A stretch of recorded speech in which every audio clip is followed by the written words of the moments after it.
नमस्कार, मी डॉक्टर अनिल पाटील।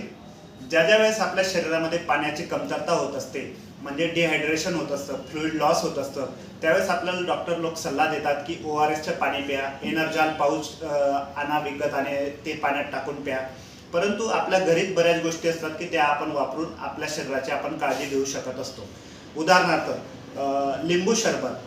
लिंबू सरबतमुळे आपल्या शरीरात अपचनाचे, आम्लपित्त, मलावष्टंभ किंवा किडनी स्टोन असे जर काही प्रॉब्लेम होत असतील आपल्याला, किंवा शरीरामध्ये डिहायड्रेशन झालं, फ्लुइड लॉस झालं, पाण्याची कमतरता आपल्याला जाणवली, तर या गोष्टी आपल्या शरीरात भरून येत असतात। लिंबू पाणी हे खूप चांगलं औषध आपल्या घरगुती पद्धतीने आपण बनवू शकतो। फक्त ती बनवण्याची पद्धत आपल्याला माहीत नसते। योग्य पद्धतीने कशा पद्धतीने बनवावं किंवा आयुर्वेदात त्याचा उल्लेख कशा पद्धतीने आलेला आहे हे आज आपण जाणून घेणार आहोत। तर लिंबू सरबत बनवताना आपण चांगले ताजे लिंबू आणायचे आणि त्याचा